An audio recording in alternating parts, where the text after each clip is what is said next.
അപ്പോൾ ഇന്നലത്തേൻ്റെ ബാക്കി ക്ലീനിങ് പരിപാടികളൊക്കെ ഞാൻ ഇന്നാണ് കേട്ടോ ചെയ്തത്. അപ്പോൾ താഴത്തെയായിരുന്നു കേട്ടോ മെയിനായിട്ട് ചെയ്യാനുണ്ടായിരുന്നത്. അപ്പോൾ രാവിലെ എനിക്ക് ഇച്ചിരി മടിയൊക്കെ പിടിച്ചുകൊണ്ട് പിന്നെ ഉച്ച കഴിഞ്ഞത്തേക്കാട്ടോ തുടങ്ങിയത്. അങ്ങനെ കണ്ണിനെ ഉറക്കിയിട്ട് ഞാൻ ഇത്തിരി റെസ്റ്റ് ഒക്കെ എടുത്തിട്ട് ഞാൻ പരിപാടികൾ സ്റ്റാർട്ട് ചെയ്തു കേട്ടോ. ആദ്യം ഞാൻ മുറിയിലേക്കാണ് ചെന്നത്. മുറിയിലെ 2 ജനലും തുടച്ച് അവിടെ അടിച്ചും വാരിയിട്ടു കേട്ടോ. പിന്നെ ഹാളിൽ ഫാന് അത്യാവശ്യം നല്ല രീതിയിൽ പൊടി ഉണ്ടായിരുന്നേ. ഇടയ്ക്കിടയ്ക്ക് തുടയ്ക്കുന്നുണ്ടെങ്കിലും തുറന്നിരിക്കുന്നതുകൊണ്ട് അത് പൊടി അത്യാവശ്യം പെട്ടെന്ന് വരുന്നുണ്ടായിരുന്നു. പിന്നെ അത് വേഗം തുടച്ചെടുത്തു. പിന്നെ താഴെ ഇരിക്കുന്ന ഫാൻ ആദ്യം ഞാൻ തുറക്കാണ്ട് തന്നെ പുറമേ തുടച്ചെടുത്തു.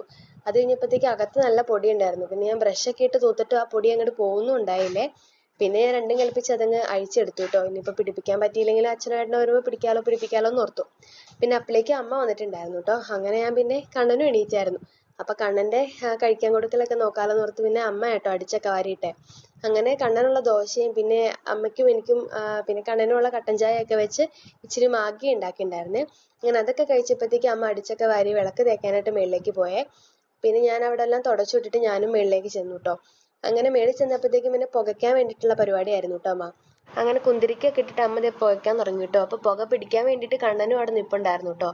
അകത്ത് പിന്നെ ഇങ്ങനെ പുകയ്ക്കാൻ മണമുള്ളൊരു സാധനം വെച്ചിട്ടുണ്ടായിരുന്നേ. അപ്പം അത് ഞാൻ എല്ലാ മുറിയിലേക്കും ഒന്ന് കൊണ്ടുപോയേ. കാരണം എല്ലാ മുറിയിലും സ്മെല്ലൊക്കെ വരട്ടെ എന്ന് ഓർത്തിട്ട്. അങ്ങനെ ഹാളിലേക്ക് ചെന്നപ്പോൾ ഹാളിൽ കണ്ണൻ എന്തോ കുരുത്തക്കേട് ഒപ്പിക്കുമായിരുന്നു. അങ്ങനെ അവൻ്റെ കയ്യിൽ നിന്ന് ആ സാധനമൊക്കെ വാങ്ങിച്ചു വെച്ചിട്ട് ഹാളിലും കുറച്ച് നേരം നിന്നു കേട്ടോ.